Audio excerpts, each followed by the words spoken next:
Au-delà des pyramides, au-delà de ce que vous pensez savoir, découvrez l'Égypte inconnue.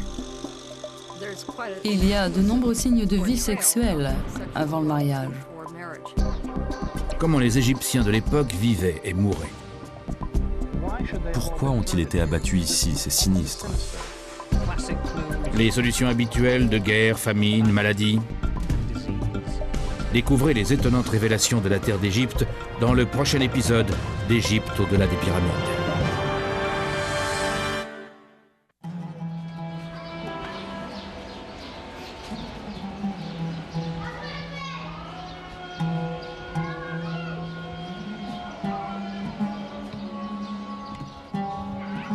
Quand on parle du Caire, la plupart des gens s'imaginent un endroit comme celui-ci, un monde hors du temps, où l'on mène une vie tranquille derrière les murs et les volets. Des rues étroites remplies de parfums d'encens, et le claquement faible des dominos se faisant entendre depuis un café somnolent. Eh bien, c'est exactement ce qu'on trouve ici. Cependant, le Caire possède une autre facette qui caractérise peut-être mieux cette ville au commencement du nouveau millénaire.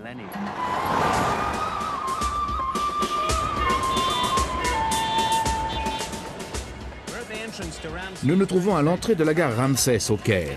Chaque jour, 2 millions d'Égyptiens viennent travailler dans cette ville animée, faisant passer sa population à 16 millions. C'est un lieu de contraste.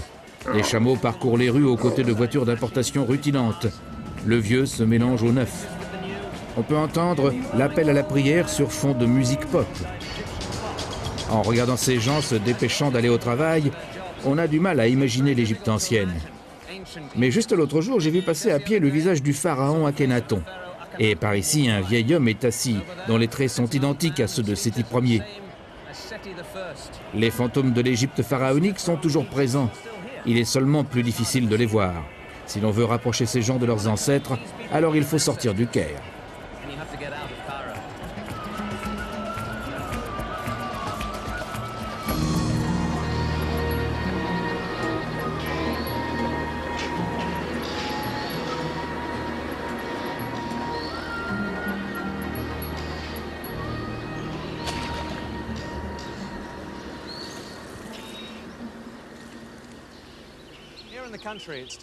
Ici, à la campagne, il est encore possible d'apercevoir des traces infimes de la vie quotidienne dans l'Égypte ancienne. Un chadouf ressemblant à celui-ci apporte de l'eau à ces mêmes champs depuis l'époque de Ramsès. Cependant, la vérité est que nous ne savons que très peu de choses sur les gens qui vivaient ici autrefois. Je ne parle pas des rois, des prêtres et des scribes, mais je parle des paysans qui produisent la nourriture et des ouvriers qui construisent les temples, qui fabriquent l'étoffe, moulent les poteries, façonnent les navires et qui servent dans les armées. Les Égyptiens ordinaires sont pour la plupart illettrés et par conséquent ne se font pas entendre de la même manière. Néanmoins, aujourd'hui, nous allons essayer de les entendre parce que l'histoire de l'Égypte ancienne est aussi leur histoire.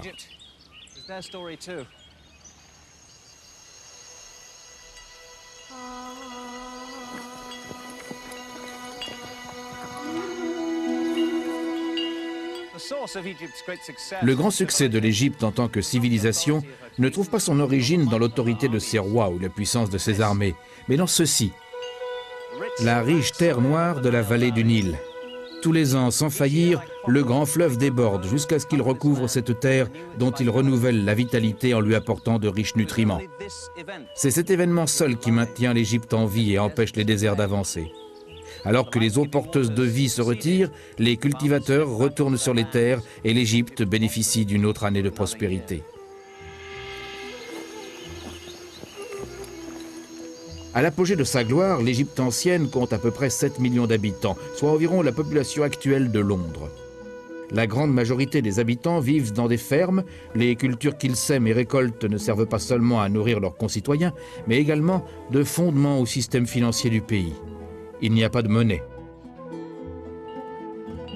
Les dettes, salaires et achats sur le marché se paient tous avec des matières premières, le plus souvent des céréales. Hérodote a été très impressionné quand il s'est rendu en Égypte et a déclaré « Oh, l'Égypte est un cadeau du Nil. L'Égypte est un cadeau des cultivateurs égyptiens. Sans ces cultivateurs, ce serait juste une grande plaine inondée tous les ans. » À l'époque, comme aujourd'hui, il n'y a qu'un fleuve dans toute l'Égypte. C'est le Nil dont dépend tout ce qui pousse. Toute la vie agricole fonctionne selon un cycle bien défini.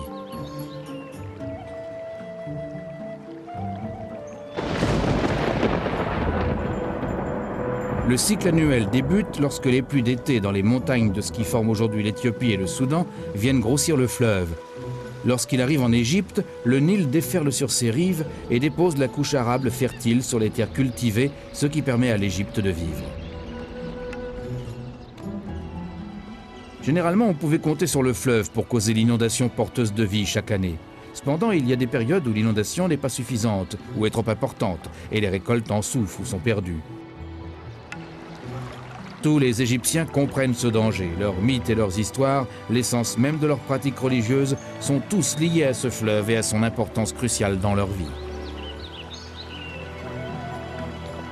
On peut dire que dès que l'inondation commence à diminuer, une pagaille monstre s'installe. C'est parce qu'il est vital de commencer à préparer les champs. Après l'inondation, la terre est retournée légèrement et ensuite les graines sont éparpillées et sont enfoncées dans la terre par l'action des pieds des hommes et des animaux. Les cultivateurs égyptiens plantent des légumes et des légumineuses tels que haricots et lentilles. Néanmoins, les récoltes les plus importantes sont celles du blé et de l'orge. Ces céréales forment la base de 2 piliers de l'alimentation des Égyptiens. Tout le monde mangeait du pain, peu importe la classe dont vous êtes issu. Et aujourd'hui encore, en Égypte, Aish, le mot désignant le pain, signifie également vie. Donc, fondamentalement, vivre, c'est avoir du pain. Tandis que le blé est pilé pour en faire du pain, on fait pousser l'orge qui sert à fabriquer l'autre denrée de base de l'alimentation égyptienne, la bière. Tout le monde boit de la bière, mais elle reste largement la boisson quotidienne des gens du peuple. La royauté ou les gens fortunés préfèrent le vin. La culture de la vigne est très répandue et le vin égyptien est recherché par les connaisseurs de l'Ancien Monde. Des textes sur papyrus révèlent que bien que le pain et la bière fassent partie de tous les repas quotidiens, l'alimentation des habitants de l'Égypte ancienne est variée et nourrissante. Poireaux, oignons, ail, salades et concombres sont des aliments courants. Les fruits comprennent dattes, melons, figues et grenades. Et bien que les Égyptiens ne connaissent pas les agrumes ou le sucre, ils satisfont leur goût pour les friandises grâce à de grandes quantités de miel. Les fermiers élèvent également du bétail, cochons, moutons, chèvres, ânes. Alors que le porc est courant dans l'alimentation des paysans, le bœuf coûte généralement trop cher. Les travaux qui ont été effectués sur les restes d'animaux démontrent que les gens manifestement plus fortunés, comme le pharaon et sa cour, consommaient beaucoup plus de bœuf que les gens aux moyens beaucoup plus modestes ou les ouvriers. Les Égyptiens habitant toujours tout au plus à quelques kilomètres du fleuve, le poisson est un aliment très important. Le fleuve crée également des marécages épais, qui servent d'habitat à de grandes volées de canards et d'oies migrateurs. Les hommes, aussi bien riches que pauvres, chassent le gibier d'eau à l'aide de lances gravées, à la fois pour le sport et pour la nourriture. Ce gibier à plumes vient en complément des canards et oies domestiques qui fournissent les œufs, la chair et la graisse. Les poules ne sont introduites en Égypte que plus de 2500 ans après la construction des pyramides. Quand enfin les récoltes sont mûres, la vie de la ferme entame l'importante phase suivante dans le cycle rural, la moisson. On coupe le blé et l'orge avec des pierres bien aiguisées ou des faucilles en cuivre. Ensuite, on bat le grain en pilonnant les épis, comme une pièce en bois comportant des fentes. Le grain est séparé de la paille en le secouant en l'air. Bien que les femmes ne soient pas censées travailler au champ, la récolte est une exception et tout le monde, y compris les enfants, participe. En Égypte, la majorité des terres sont la propriété du pharaon ou de grands temples. Cela a pour conséquence de tempérer la joie de la récolte avec l'arrivée des représentants du propriétaire venus percevoir leur impôt.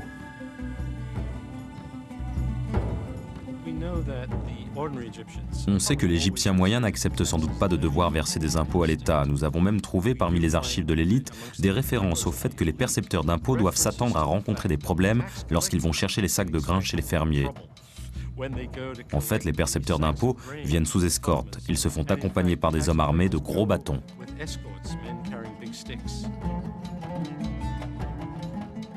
À l'époque comme maintenant, on encourt des pénalités si l'on triche sur ses impôts, sauf que la punition est alors beaucoup plus sévère.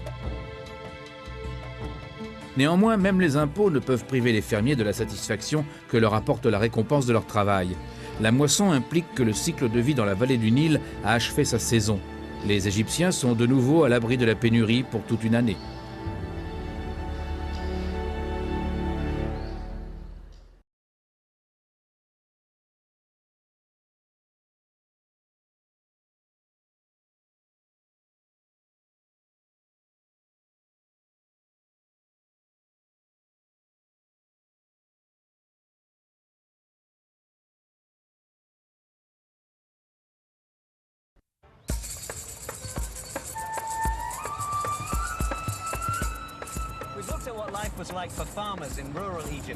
Nous venons de découvrir à quoi ressemblait la vie des fermiers dans l'Égypte rurale. Cependant, les anciens Égyptiens avaient également de grandes villes telles que Memphis et Thèbes. Nous sommes en route vers le site de ce qui était autrefois une ville florissante, ici dans le delta du Nil, à environ 160 km au nord du Caire. Cet endroit a été renommé dans le Vieux Monde pour ses vins et ses parfums, mais il offre plus de questions que de réponses. C'est un lieu très mystérieux. Nous nous dirigeons vers le site de la ville ancienne de Mendes.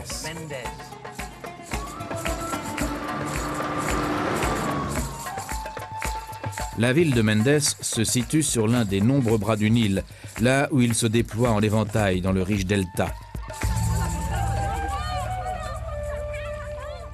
De nos jours, les ouvriers plantent du riz sur la terre qui faisait autrefois partie de la grande ville.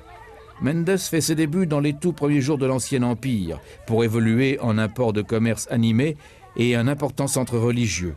Mais il semble qu'à un certain point, au cours de la longue histoire de Mendes, la vie de cette cité ait été interrompue par une mystérieuse tragédie.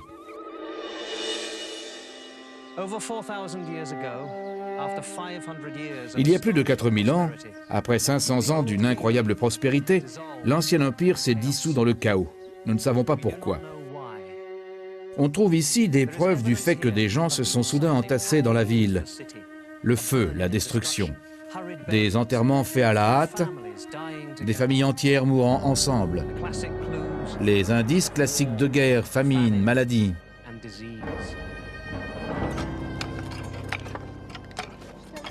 Il n'existe aucun document écrit, que ce soit ici à Mendes ou ailleurs, expliquant le déclin de l'Ancien Empire. Cependant, le docteur Donald Redford de l'université de Penn State, en Pennsylvanie, est à la tête d'une équipe à la recherche de réponses. Ils sont en train de conduire des fouilles dans un temple de l'Ancien Empire construit ici à Mendes il y a plus de 4000 ans. Alors qu'ils ont découvert d'autres indices consacrés au culte, ils sont aussi tombés sur un lieu de mort. Alors nous sommes sur le temple maintenant. Qu'est-ce que vous avez trouvé dans cet endroit ? Eh bien, nous avons d'abord rencontré une couche de destruction massive. Quelqu'un avait allumé un feu à un moment et a incendié les briques et elles se sont écroulées dans un grand incendie. Et ensuite, sous cela, nous avons trouvé une surface associée avec la structure, quelle qu'elle ait été. Et sur cette surface, nous avons découvert une grande surprise, l'une des grandes surprises de ma carrière d'archéologue, et une surprise assez dramatique en fait.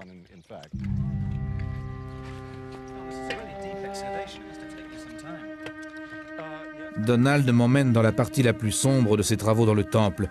C'est ici que les ouvriers ont découvert la preuve saisissante qu'il y avait eu davantage qu'un incendie.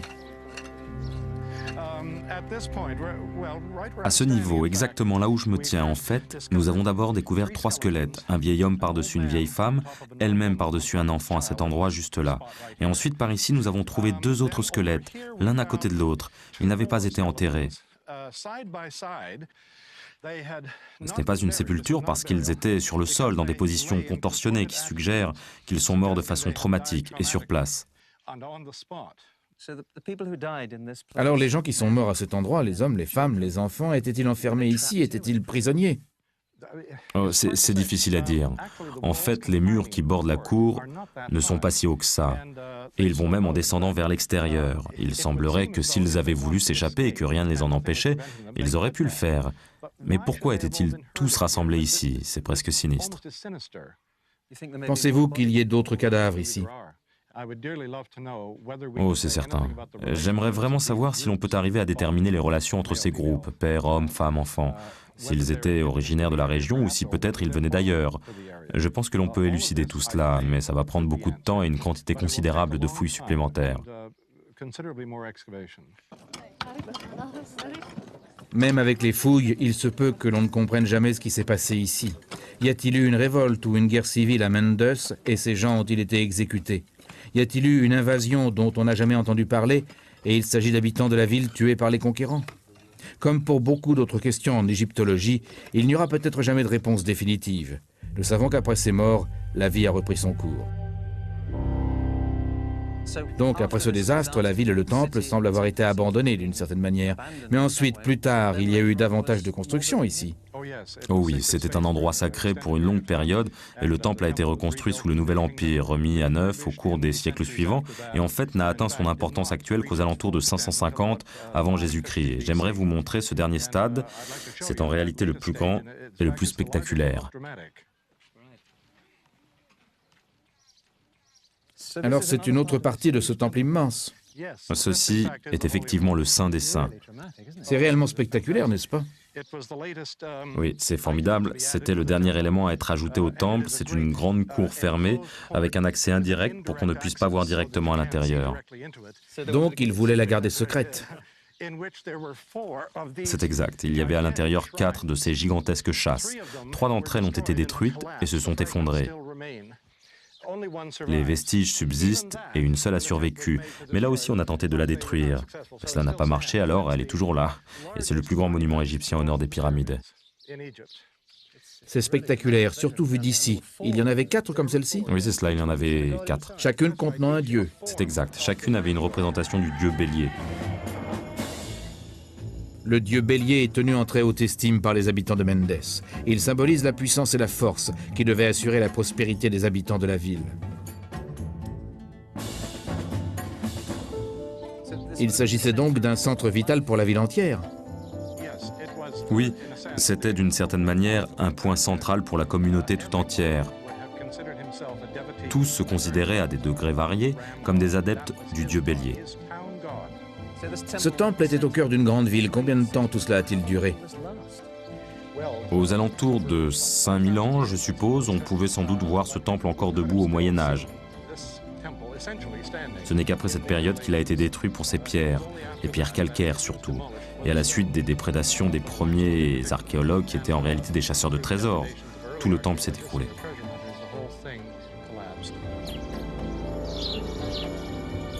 Des oiseaux nichent ici maintenant, mais il y a 2500 ans, un dieu vivait ici. Et après la nuit terrible de la tragédie inexpliquée de Mendes sous l'Ancien Empire, il sourit à nouveau sur cette ville ancienne.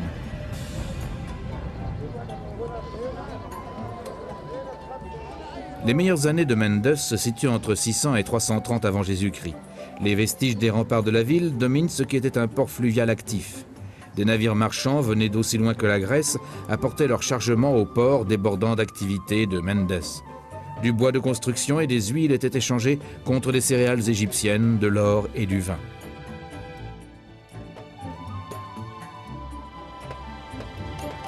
Aujourd'hui, le cours du Nil s'est éloigné de cet endroit. Le port qui était jadis plein d'animation n'est plus désormais qu'un taillis de broussailles et de sable. Donald Redford et moi sommes montés sur les remparts de l'ancienne ville et il m'a aidé à imaginer le grand port qui autrefois prospérait à cet endroit. À l'arrière-plan, là où se trouvent les rangées d'arbres, vous auriez vu le fleuve, le bras du Nil desservant Mendes. Mais ici, au premier plan, vous auriez eu le port qui s'avançait, un grand port de forme triangulaire. C'était donc un vrai centre de commerce. Oui, en effet. Pour autant qu'on puisse en juger, il n'y a pas de quai. Nous avons trouvé une ancre au cours de nos fouilles, ce qui suffit pratiquement à prouver qu'il s'agit bien d'un port.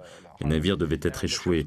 Ils devaient utiliser un poteau d'amarrage qu'ils plantaient et installer une passerelle de débarquement, puis les porteurs arrivaient avec leurs balles et je ne sais quoi d'autre. L'Égypte avait tellement à offrir. Elle était incroyablement riche en ressources de toutes sortes qu'elle avait l'effet d'un aimant géant sur les autres peuples du monde. Tout le monde voulait venir ici, tout le monde voulait faire du commerce. Si vous étiez phénicien, ça valait même le coup de construire votre propre navire et de vous associer avec un voisin important et d'envoyer votre navire ici en Égypte. Vous pouviez faire fortune. En plus de l'ancien port, Donald essaie également d'en apprendre davantage sur la façon dont vivaient les gens à Mendes. Par ici, est-ce que ce sont les vestiges de la ville elle-même? Ça, c'est la ville. En fait, vous voyez à cet endroit, c'est de la terre de premier choix, parce que le vent du nord souffle dessus. C'est un emplacement fantastique. Du coup, il était occupé par des bâtiments publics importants, peut-être la demeure du gouverneur ou de quiconque était haut responsable. Si on effectuait des fouilles à cet endroit, et nous avons creusé par là en partie, on trouverait de grandes enceintes avec des bâtiments assez bien construits qui servaient de logement aux scribes et à l'élite de la communauté. D'ailleurs, vous pouvez voir qu'il y a des murs encore debout qui subissent l'érosion et nous pourrons faire un plan de ces murs qui nous donnera une meilleure idée des grands bâtiments publics dont il s'agissait. J'adorerais aller là-bas et c'est au programme si je vis assez longtemps pour ça. Ce qui me frappe d'abord alors que je me tiens ici, c'est que vous êtes en train de découvrir toute une ville. C'est énorme. Vous avez des temples. Vous n'avez pas un, mais deux ports. Vous avez une ville entière qui a été à peine touchée par les fouilles. Et c'est aussi un endroit d'une extrême beauté. Oh, c'est absolument saisissant.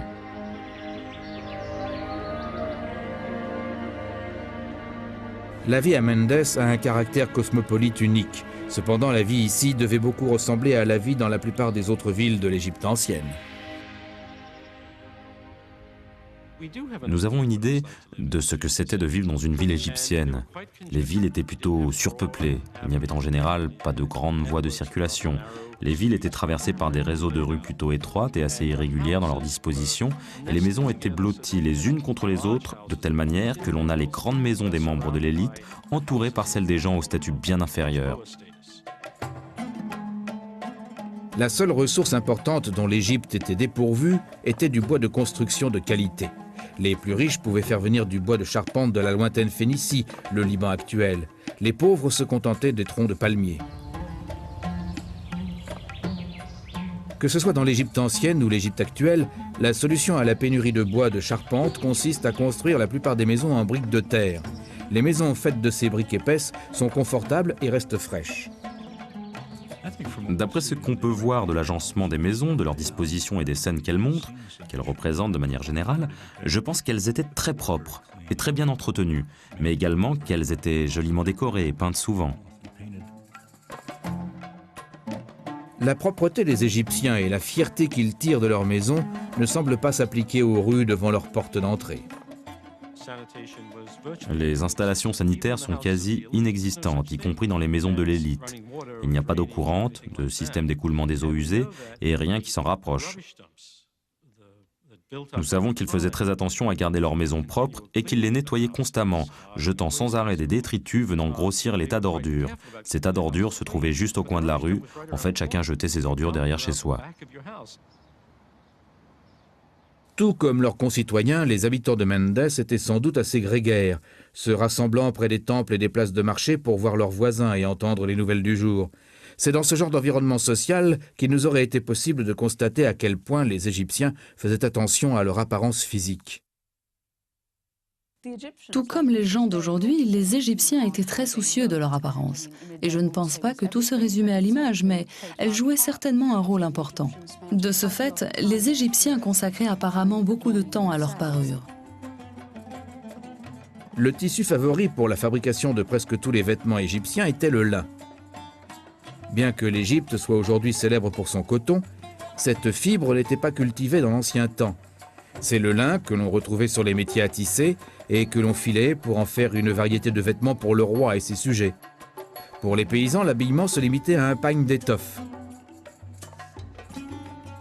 En revanche, pour les Égyptiens fortunés, le lin offrait une variété incroyable et il pouvait servir à fabriquer n'importe quoi, depuis de belles jupes plissées jusqu'à des châles très fins et délicats.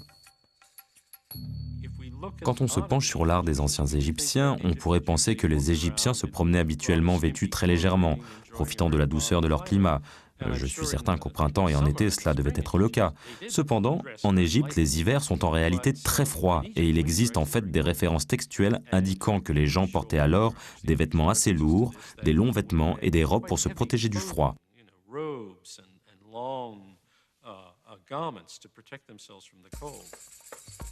Des documents retrouvés dans les ruines d'un village montrent aussi que très longtemps avant l'ouverture de la première boutique, les Égyptiennes possédaient déjà un sens de la mode et de la vanité.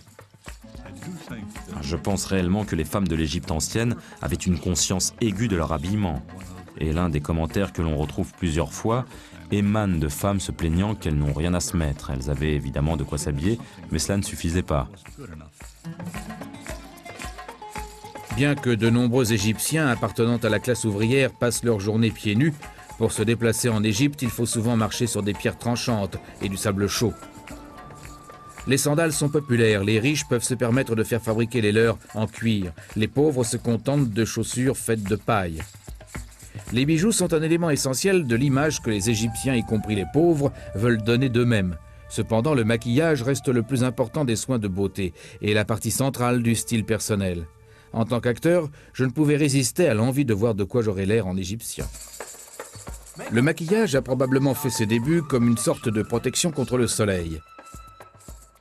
Les membres des deux sexes l'utilisent. Et la plupart des classes sociales, depuis le paysan jusqu'au roi, ne sortiraient pas sans, y compris pendant la journée de travail. Le maquillage des yeux remplit plusieurs fonctions. Il prévient les infections et garde les mouches à distance. Et la croyance populaire veut qu'il possède des propriétés magiques.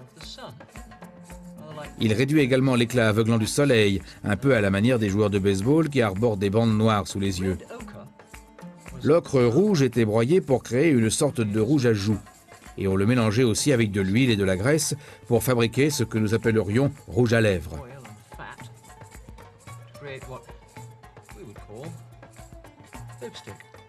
En plus de tout cela, l'armoire à pharmacie égyptienne contenait des déodorants variés, des dépilatoires,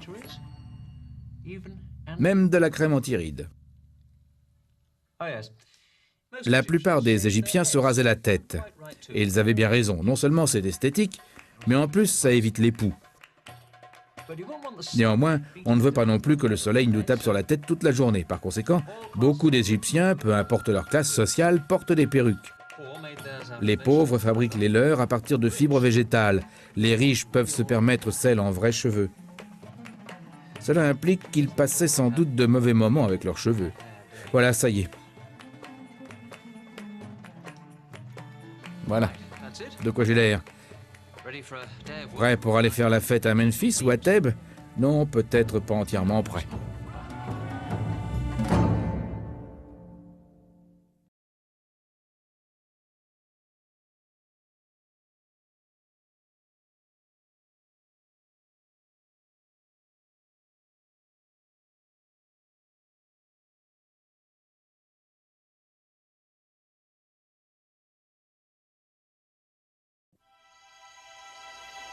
Dans l'Égypte ancienne, comment les gens vivaient était souvent déterminé par où ils vivaient. Certaines colonies ont commencé près de ports, d'autres à l'intersection de routes de commerce, d'autres encore à des endroits stratégiques le long du Nil. Cependant, beaucoup de renseignements dont on dispose sur la vie urbaine en Égypte proviennent des vestiges d'une ville unique qui existait seulement pour s'occuper de cimetières. Ces cimetières sont les légendaires tombeaux dans la vallée des rois et la vallée des reines. Elles se situent sur la rive ouest du Nil, en face du grand centre religieux de Thèbes.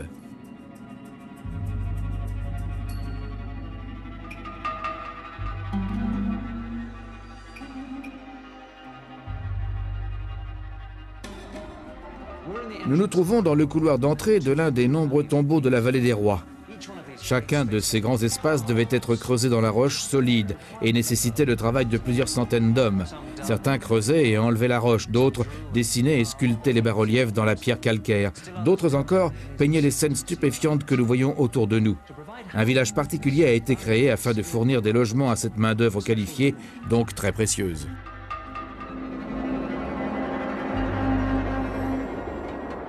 Ce village de travailleurs porte aujourd'hui le nom de Deir el-Médina, qui signifie en arabe « le monastère de la ville ». À compter de 1500 avant Jésus-Christ, cet endroit désolé abritait les artisans qui créaient les grands tombeaux pour la noblesse égyptienne. L'emplacement choisi pour le village était loin d'être idéal. L'implacable soleil égyptien est brûlant à cet endroit et il n'y a ni eau ni arbre. On ne peut même pas apercevoir le Nil qui coule à un peu plus de 3 km de là. Mais l'emplacement de Deir el-Médina présente un avantage. Il ne faut pas marcher longtemps pour se rendre au chantier des tombeaux dans la vallée.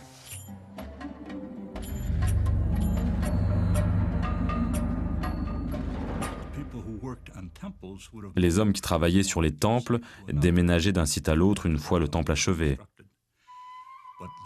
Mais le travail dans la vallée des rois ne s'arrête pas avant longtemps. Aussi, les hommes qui y travaillent conservent leur emploi et maintiennent leur famille et leurs relations. Et nous possédons une documentation complète sur ce qui se passait là-bas. Les archéologues qui ont découvert Der El Médina ont eu la chance de trouver également un dépotoir qui recèle des renseignements précieux. Nous avons beaucoup de chance parce qu'ils ont laissé derrière eux leurs papiers de fortune, parce que c'est bien de cela qu'il s'agit. C'est ce que les égyptologues de métier appellent un ostracon. Ça peut être un tesson de pierre calcaire, comme vous le voyez ici, ou il peut s'agir d'un tesson de poterie cassée. C'est essentiellement un support sur lequel vous écrivez à l'encre, fait d'un mélange de noir de fumée et d'eau. Heureusement, nous avons mis à jour une cachette importante remplie de ce genre de choses. Ces petits éclats de pierre sont les vestiges de documents, d'agendas et de notes informelles qui nous offrent un aperçu d'une valeur inestimable de la vie des Égyptiens qui résidaient ici. C'est la seule ville de l'ancienne Égypte sur laquelle on dispose d'autant de documents. Les ouvriers de Der El Médina étaient très estimés et bien payés. Il existe même un document prenant acte des ouvriers s'étant mis en grève pour protester contre des injustices. Les habitants de ce village n'étaient pas des esclaves.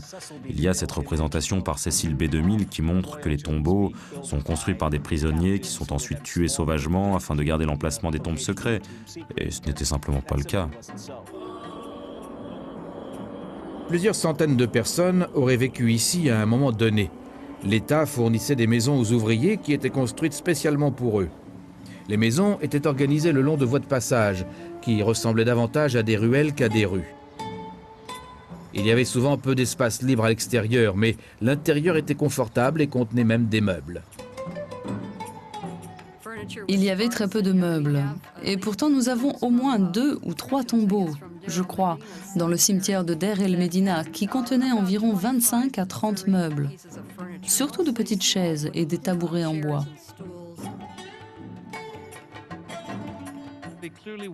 Il était évident qu'ils travaillaient très dur. Cependant, travailler dur ne veut pas dire que la vie elle-même était dure. Les maisons qu'ils habitaient étaient certes petites, mais il devait être réellement agréable d'y vivre. Ces murs bas sont tout ce qui nous reste des maisons de Der El Médina. Aujourd'hui, elles paraissent rudimentaires et inhospitalières. Néanmoins, pendant près de 4 siècles, ces bâtisses ont accueilli des générations d'ouvriers et leurs familles. Leur vie de famille doit avoir semblé familière pour ceux qui vivaient il y a 3500 ans.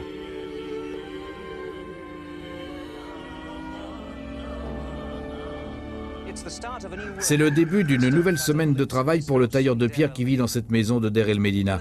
En été, il peut faire très chaud, même la nuit. Alors la famille dort sans doute ici, sur le toit. Le matin, le tailleur descend et trouve les jouets de ses enfants sur les marches de l'escalier, encore une fois. Et il entre dans cette pièce, la cuisine, où son épouse est probablement déjà en train de lui préparer son petit déjeuner dans l'âtre, ici. Elle aura trouvé les ingrédients au frais dans ce cellier, en bas des marches, dans le coin. Ils proviennent également de la meule par ici. Qu'y a-t-il pour le petit déjeuner? Eh bien, certainement du pain et sans doute du fromage, des oignons et de la bière. Non, sérieusement, la bière est alors un aliment de base très important pour les Égyptiens. Sa teneur en alcool est peu élevée et elle doit avoir la consistance de la soupe. On ne peut pas tout avoir. Donc il vient ici, dans cette petite chambre qui est utilisée en hiver, et il s'habille. Ça ne lui pose pas de problème réel, car tout ce qu'il a à se mettre est un pagne d'étoffe et peut-être des sandales en paille. Il semble néanmoins que la plupart des hommes travaillent pieds nus. Ensuite, il va dans le salon qui sert à tout. Là se trouve une niche avec les pénates qui sont en fait des ancêtres de la famille. De ce côté, il y a un fauteuil, celui du maître de maison. Il ne faut pas oublier que ces ouvriers sont des ouvriers qualifiés. Alors leurs maisons sont sans doute des lieux agréables. Des murs plâtrés, joliment blanchis à la chaux, des nattes sur le sol, des paniers, des meubles en bois. Par ici se trouve la pièce commune du devant avec cette banquette-lit dans le coin. Et il faut savoir qu'il n'y a pas de fenêtre dans ces maisons afin d'empêcher la chaleur d'entrer. En revanche, il y a des fentes pour l'aération dans le plafond. Du coup, toute la maison doit être assez sombre, mais assez fraîche malgré la chaleur estivale intense. Et après tout, ce n'est pas si mal pour un ouvrier et sa famille en 1200 avant Jésus-Christ. Maintenant, au travail.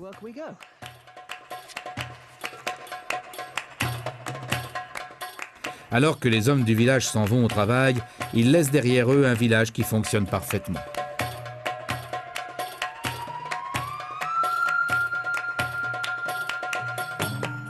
Les garçons et les jeunes hommes sont répartis en équipes qui se réapprovisionnent en nourriture et en eau dans la vallée plus bas.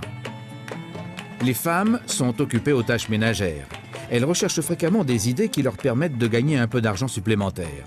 Et l'une de ces idées consiste à vendre des mèches de lampes qu'elles tissent pour les lampes dont leurs maris se servent dans l'obscurité des tombeaux. Voici le chemin qui mène à la vallée des rois, juste au-delà du sommet de cette montagne. En bas, c'est la ville de Der el-Médina. Notre tailleur de pierre ne la reverra sans doute pas avant 9 jours. C'est la durée de la semaine de travail. Durant la semaine, la plupart des ouvriers préfèrent rester dans de petites huttes plus proches des tombeaux dans la vallée. Alors peut-être ici se retourne-t-il pour adresser un signe de la main en guise d'un au revoir à sa femme et à ses enfants en bas dans le village. Ensuite, il reprend sa marche d'une demi-heure pour regagner son chantier difficile dans les tombeaux. Vers 1100 avant Jésus-Christ, l'Égypte connaît une période d'instabilité. Des envahisseurs étrangers franchissent ses frontières et les conflits civils font rage au sein du pays. Il est possible que les habitants du village se soient sentis exposés et sans défense face aux dangers qui les entourent. Après 400 ans, les ouvriers abandonnent finalement Der el-Médina.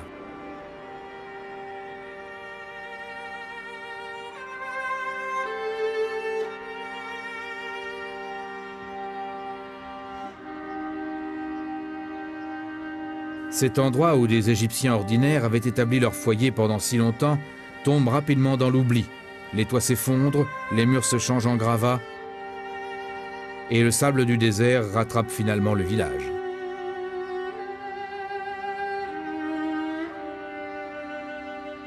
Plus de 30 siècles plus tard, Der el-Médina revit. Heureusement, ses habitants ont laissé de nombreuses traces de leur présence. Ils nous ont fourni une merveilleuse image de la vie quotidienne qui prospérait dans cet endroit désolé il y a très longtemps.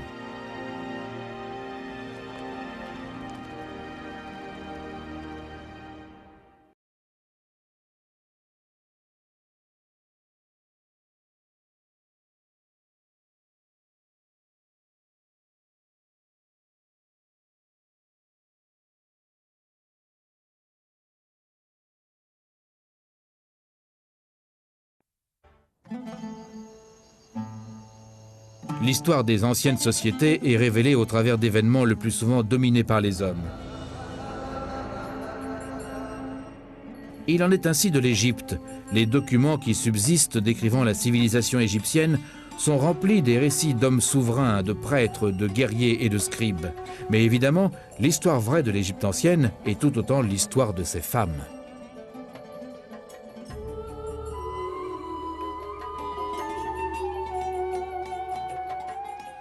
Le rôle des femmes dans la société égyptienne est très différent d'autres civilisations anciennes.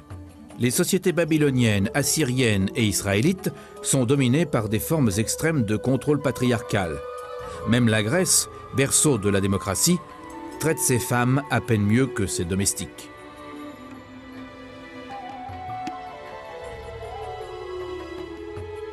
En revanche, en Égypte, on peut établir que l'égalité juridique des femmes remonte à 2700 ans avant Jésus-Christ. En Égypte, les femmes pouvaient aller au tribunal. Elles pouvaient devenir propriétaires de biens, servir de témoins, signer des documents.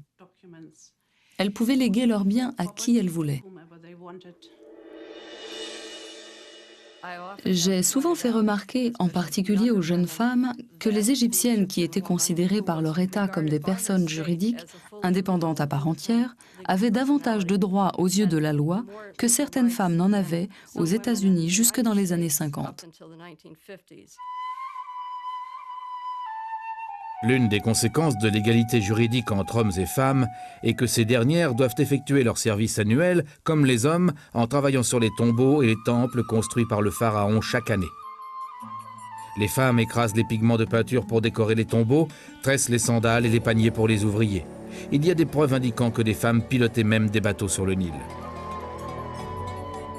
En règle générale, les femmes n'occupent pas de poste important dans la vie publique et la vie politique égyptienne. Pour une Égyptienne moyenne, la majeure partie de ses responsabilités se limite au foyer. Le travail de la femme est dans la maison. Il ne faut pas oublier que le travail dans la maison ne se résume pas à sortir les poubelles. C'est presque une industrie de production. Il faut faire le pain tous les jours, et ce sont les femmes qui sont au moulin. Et ce sont les femmes qui font le tissage. Au foyer, les femmes devaient apprendre à filer, de manière à ce qu'il y ait assez de fil pour le métier à tisser, afin de fabriquer l'étoffe pour les vêtements de toute la famille. Le procédé de création de chaque fil de lin compte 24 étapes. C'est donc incroyablement compliqué. Et une jeune femme se devait de maîtriser le procédé et ensuite apprendre à tisser. C'est l'une des meilleures qualités jamais produites dans le monde. C'est léger et comme de la soie, presque transparent. Dans les familles de fermiers, les femmes s'occupent des canards et des oies, mais aident également aux champs quand c'est nécessaire. Les femmes sont également responsables du commerce des produits fermiers et des objets manufacturés comme les paniers et les poteries sur la place du marché. La vie productive d'une femme commence à l'âge de 12 ou 13 ans. En tout premier lieu, elle est censée trouver un mari et commencer une famille. On attache beaucoup d'importance au fait d'avoir des enfants tôt dans la vie. Il faut commencer par dire que les Égyptiennes sont parmi les plus belles femmes que vous ayez jamais vues. De longues jambes, des petits seins se tenant très droites. Vous avez ces hanches superbes, de longs bras, presque des corps de danseuses.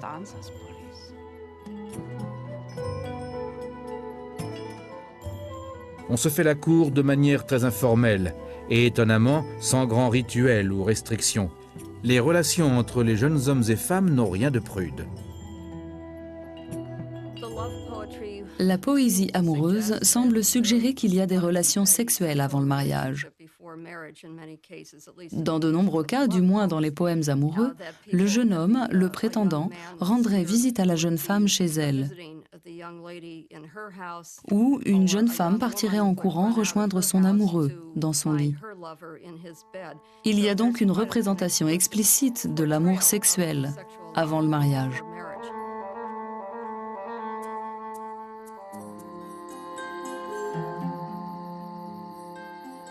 Déjà dans l'ancien temps, la romance est souvent exprimée au travers de la musique.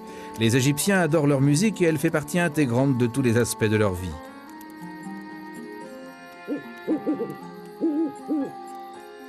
Malheureusement, nous n'avons pas une idée précise de ce à quoi ressemblait la musique égyptienne. Cependant, nous avons les paroles de certaines de leurs chansons. Ceci est un extrait d'une chanson d'amour chantée par une femme à son amoureux qu'elle appelle « frère ».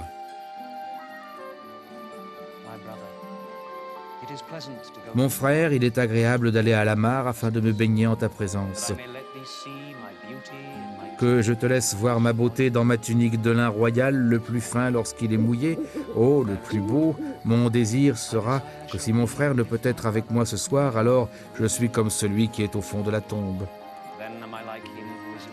Car n'es-tu pas la santé et la vie?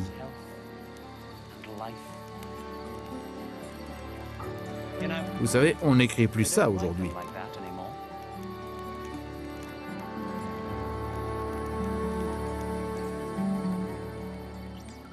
Les filles ont le droit de se marier dès qu'elles atteignent la puberté. Pour les garçons, c'est un peu plus tard, entre 16 et 20 ans. Bien que la cour d'un jeune couple ait pu être totalement romantique, l'événement du mariage lui-même ne l'est pas du tout. En Égypte, le mariage était une institution, mais pas un sacrement. Pour autant qu'on sache, il n'y avait pas vraiment de cérémonie de mariage.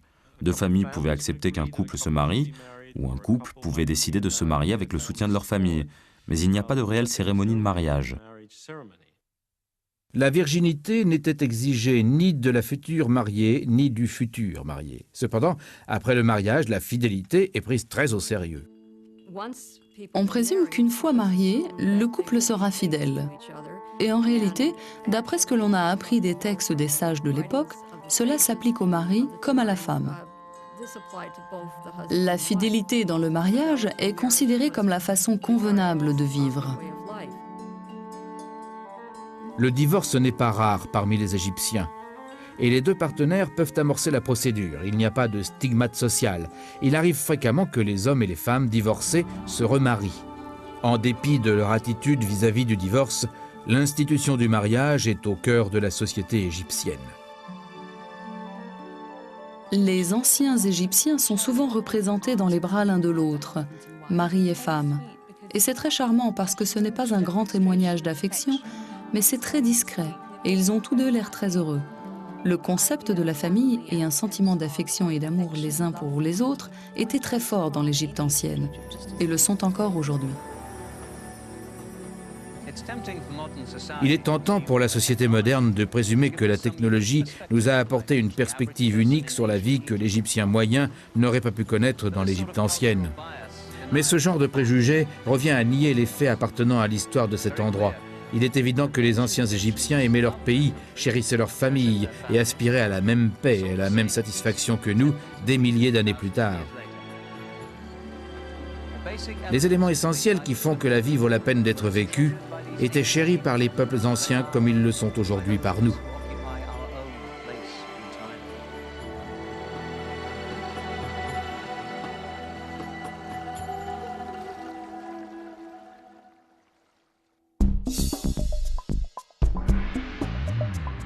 Dans le prochain épisode de l'Égypte au-delà des pyramides, Vous savez, il existe des histoires d'horreur archéologiques.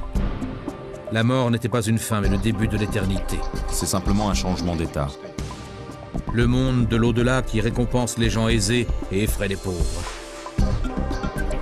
Les pauvres craignaient cet autre monde. Peter Woodward étudie les mystères de la mort éternelle dans le prochain épisode de l'Égypte au-delà des pyramides.